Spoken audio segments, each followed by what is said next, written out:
السلام علیکم سبھی سننے والوں کو خوف کی دنیا میں خوش آمدید۔ آئیے سنتے ہیں ایک ایسی پری کی کہانی جو ایک انسان کی محبت میں گرفتار تھی۔ پری کا عشق۔ دیہات میں بچے بچپن میں ہی کام پر لگ جاتے ہیں، بڑے تو اذان ہونے سے پہلے اٹھ ہی جاتے ہیں، بچے بھی سورج نکلنے سے پہلے اٹھ جاتے ہیں۔ اسکول ٹائم ہونے تک چھوٹے موٹے کام جو ان کے ذمے لگائے ہوتے ہیں وہ کرتے ہیں، پھر 8:30 بجے تک ناشتہ کر کے وہ اسکول روانہ ہو جاتے ہیں۔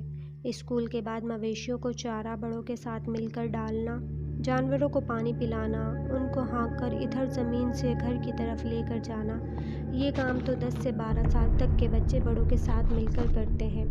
پھر اس کے بعد فصلوں کی رکھوالی کروائی جاتی ہے۔ میں نے میٹرک کر لیا تھا، اب شہر کے کالج سے انٹر کر رہا تھا۔ غلیل سے ایئر گن بلکہ اب تو بندوق وغیرہ بھی چلا لیتا تھا، اور اکثر کوئی نہ کوئی جانور پرندہ شکار کر کے لے آتا اور پھر باربیکیو ہوتا، سب مل کر کھاتے، ہنسی مذاق ہوتا رہتا۔ گرمیوں میں مغرب تک اسکول و کالج سے لوٹنے میں اندھیرا نہیں ہوتا تھا، لیکن سردیوں میں اندھیرا ہو جاتا تھا۔ آج جب میں کالج سے لوٹا تو 3 بج رہے تھے۔ بس اسٹاپ پر بس کو آنے میں 15 منٹ لگے اور گاؤں تک پہنچتے پہنچتے شام ہونے لگی۔ اب یہاں سے سائیکل کا راستہ تھا۔ گھر تک پہنچنے میں نے جان پہچان والے دکاندار سے اپنی سائیکل اٹھائی اور گھر کی طرف روانہ ہوا۔ سردیوں کی شام رات میں ڈھلنے لگی تھی۔ میں اپنی دھن میں مگن چلا جا رہا تھا، کیونکہ انہی راستوں پر بچپن سے گامزن تھا، اس لیے آنکھیں بند کر کے گھر پہنچ سکتا تھا۔ میرے من میں نامعلوم کیا سمائی کہ میں نے آنکھیں بند کر لیں اور کھولیں تو میں کسی طلسم کدے میں پہنچ چکا تھا۔ میں حیرت سے چاروں طرف دیکھ رہا تھا۔ بہار کی جیسے کوئی خوشگوار سی صبح تھی، ہلکی ہلکی باد صبا چل رہی تھی، بادل آپس میں آنکھ مچولی کھیل رہے تھے۔ کبھی کبھی سورج نکل آتا، لیکن سورج میں بالکل بھی تپش نہ تھی، جیسے دسمبر کی دھوپ ہو۔ کوئل کی سریلی آواز، ہر طرف سبز پھول رنگ برنگے جو آپس میں ہوا کے جھونکے پر ایک دوسرے سے گلے ملتے، کلیوں کا لہرانا، اف مجھ پر جیسے سحر تاری چھانے لگا۔ کیا میں سچ مچ جنت میں آ گیا ہوں؟ زندہ ہوں کہیں یہ خواب تو نہیں ہے؟ میں نے خود کو بے اختیار چٹکی کاٹی۔ اوہو، چٹکی نے سچ میں مجھے حقیقت کا یقین دلایا، اور جس وقت میں نے آنکھیں موندی تھی تب تو رات کا اندھیرا تھا، لیکن اس سے آگے مجھے کچھ سوچنے کا موقع ہی نہ ملا اور میں گرتے گرتے بچا، کیونکہ میرے عقب سے ہرنیوں کا ایک غول، چھوٹی بڑی ہرنیاں کلانچے بھرتی چھلانگیں بھرتی مجھ سے آگے کی طرف بھاگتی جا رہی تھی۔ انہی میں سے کسی کی سائیڈ مجھ سے ٹچ ہوئی تھی۔ میں دم بخود اس غول کو دیکھ رہا تھا جو سامنے ایک تالاب پر جمع ہو کر پانی پینے لگی۔ پانی پیتے ہوئے وہ گردن اٹھا اٹھا کر ادھر ادھر دیکھتی، پھر مجھے دیکھنے لگتی، پھر ایک دوسرے کو دیکھ کر پھر تالاب سے پانی پینے لگتی۔ وہ سوچ رہی ہوں گی کہ یہ کون سی مخلوق ہے جو 2 ٹانگوں پر کھڑا ہے اور ہے بھی اکیلا۔ وہ بھی حیران تھی اور میں بھی حیران تھا۔ میں بھی تالاب کی طرف بڑھنے ہی لگا۔ مجھے حرکت کرتے ہوئے دیکھ کر وہ پھر بدک کر بھاگنے لگی۔ میں آہستہ آہستہ چل رہا تھا، پھر وہ بھی دھیرے دھیرے چلنے لگی۔ شاید وہ سمجھ گئی تھی کہ میں انہیں کوئی نقصان نہیں پہنچاؤں گا، جو کہ میرا ارادہ بھی نہ تھا۔ وہ تو مجھے اچھی لگ رہی تھی اور مجھے لطف آ رہا تھا اس طرح ان کو دیکھنے میں۔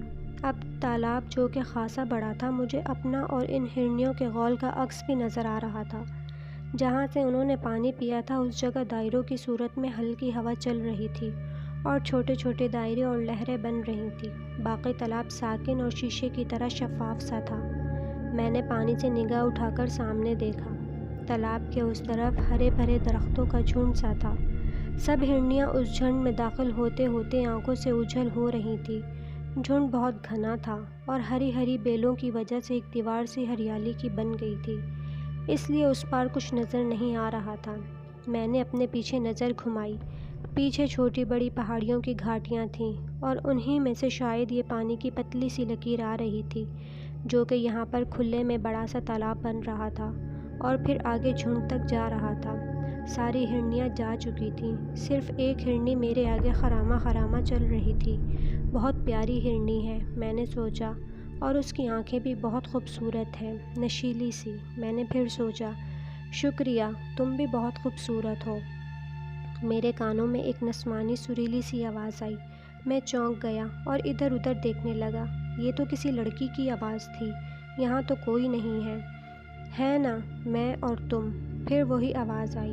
میں نے سامنے دیکھا، مجھے ایسا لگا جیسے ہرنی مسکرا رہی ہو، لیکن جانور کب بولتے ہیں؟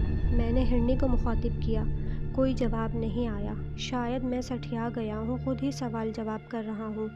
میری جھنجھلاہٹ پر پھر ایک دبی دبی ہنسی سنائی دی۔ میں نے پھر ادھر ادھر دیکھا، میرے علاوہ کوئی انسان نہیں تھا، لیکن منظر بدل چکا تھا۔ اب میرے پیچھے گھاٹیوں کی جگہ خوشنما پھول، پرندے اور وہی پہلے والی چہچہاہٹ تھی، جیسے صبح کا ٹائم ہوتا ہے دیہاتوں میں۔ میری کچھ سمجھ نہیں آ رہا تھا۔ میں نے سامنے دیکھا، ہرنی بھی کھڑی تھی اور گردن موڑے مجھے ہی دیکھ رہی تھی۔ میں بھی کھڑا تھا۔ میں نے چلنا شروع کیا تو وہ بھی چلنے لگی۔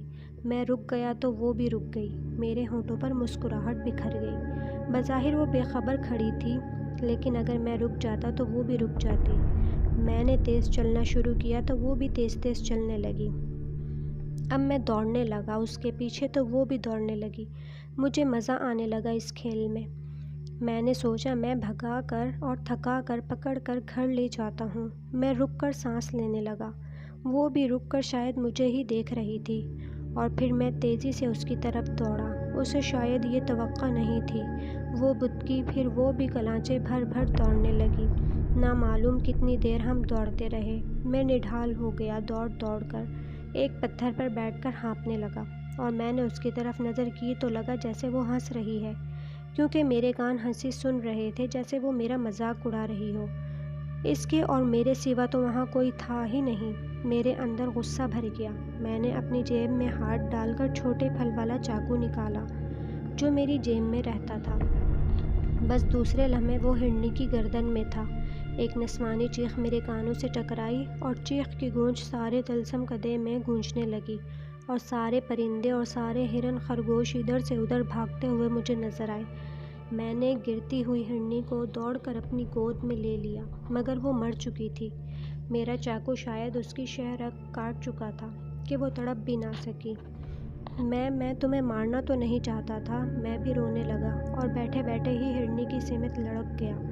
جب میری آنکھ کھلی تو میں اپنے گھر میں چارپائی پر تھا، اور میری ماں اور 2 بہن بھائی بیٹھے تھے۔ میری سمجھ میں کچھ نہ آیا۔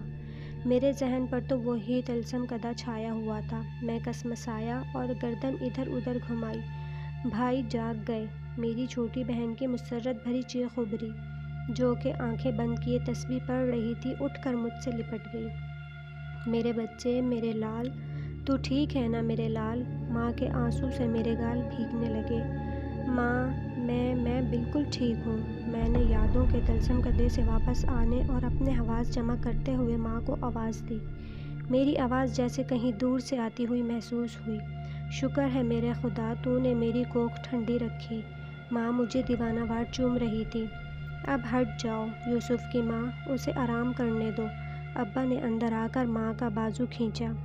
میں تھا تو بالکل ٹھیک، پر تھکن اور کمزوری بہت محسوس ہو رہی تھی۔ ماموں بھی آ گئے اور کہنے لگے، خیر کی مٹھائی لے آیا ہوں، جا کر بانٹو آپا۔ ماموں نے امی سے کہا۔ ہاں ہاں، سو بسم اللہ۔ اماں باہر کی طرف چلی گئیں کمرے سے۔ ماموں آہستہ آہستہ بتانے لگے۔ میں چپ چاپ لیٹا تھا، آنکھیں بند کیے اپنا حال کسی سے کہہ بھی نہ سکتا تھا، اس لیے خاموش تھا۔ ماموں کہہ رہے تھے، میں اور عابد، میرا کزن، ہم آ رہے تھے آپا سے شادی کی تاریخ لینے زنیرہ کی، کہ بیچ سڑک پر کوئی الٹا پڑا ہوا تھا۔ ہم نے بائک روکی اور اس کی لائٹ میں دیکھا، ارے یہ تو کوئی بندہ لگ رہا ہے۔ ابا پولیس کیس نہ بن جائے، عابد نے کہا۔ ارے پولیس کو مارو گولی، زندہ ہوا تو اسپتال لے جاتے ہیں۔ یہ کہتے ہوئے میں نے جیسے ہی سیدھا کیا تو میرا دل حلق میں آ گیا۔ ارے یہ تو یوسف ہے۔ عابد بھی بائک چھوڑ کر چھلانگ لگا کر آیا۔ اسے کیا ہوا؟ عابد رونے لگا۔ چل پکڑ اسے بائک پر بٹھا، پہلے پولیس سے ڈر رہے تھے، اب رو رہے ہو۔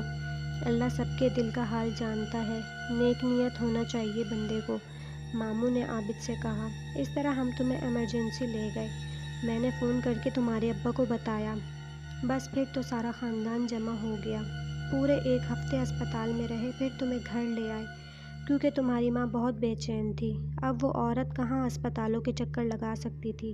اس دوران تمہارے سارے ٹیسٹ دماغی و جسمانی ہوئے، سب درست تھے، ڈاکٹر کوئی دوائی بھی نہیں دے رہے تھے، اس لیے ہم تمہیں گھر لے آئے۔ بس صبح شام قرآنی دعا وظائف ہی جاری تھے۔ تمہاری ماں نے تو دن رات تمہاری چارپائی کی پٹی کے ساتھ لگ کر قرآن پڑھ کر گزارے ہیں۔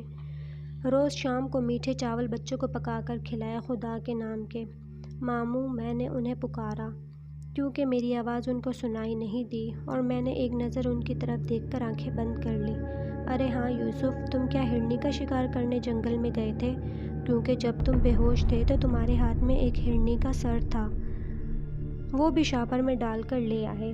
دھڑ شاید کتے یا گیدڑ لے گئے ہوں گے۔ ماموں کو اچانک یاد آیا، اور میں یہی تو معلوم کرنا چاہتا تھا۔ میں نے لمبی سانس خارج کی۔ وہ دیکھو، عابد آج شام حنوط کروا کر لایا ہے۔ میں نے دیوار کی طرف دیکھا، وہاں وہی خوبصورت آنکھوں والی ہرنی کی گردن موجود تھی۔ ایسا لگ رہا تھا کہ وہ مسکرا کر مجھے دیکھ رہی ہے۔ میں نے گہری سانس لی، پھر میں آہستہ آہستہ ٹھیک ہو گیا، پہلے کی طرح وہی ہنسنے بولنے والا۔ ایک دوپہر گرمی تھی، میں کمرے میں آرام کے لیے جیسے ہی لیٹا تو میری نظر ہرنی کی گردن پر پڑی۔ وہ حنوط شدہ گردن بالکل زندہ ہرنی جیسی تھی، آنکھوں میں ویسی زندگی والی چمک جیسے یہ مردہ نہ ہو۔ میں نے دل میں سوچا، ہاں تو میں زندہ ہی تو ہوں، یہ آواز تو ہرنی ہی کی تھی۔ میں جھٹکے سے اٹھ کر بیٹھ گیا۔ یہ آواز تو میں نے طلسم کدے میں سنی تھی۔ یہ کیسا جادو ہے؟ کیا تم مجھ سے بات کر رہی ہو؟ لیکن اب کوئی آواز نہیں آئی۔ بولو، جواب دو۔ میں نے گردن کی طرف دیکھا، لیکن کوئی جواب نہیں آیا۔ میں نے اپنا وہم سمجھ کر کروٹ بدل کر آنکھیں بند کر لی، اور پھر مجھے نیند آ گئی اور شام کو ہی جاگا۔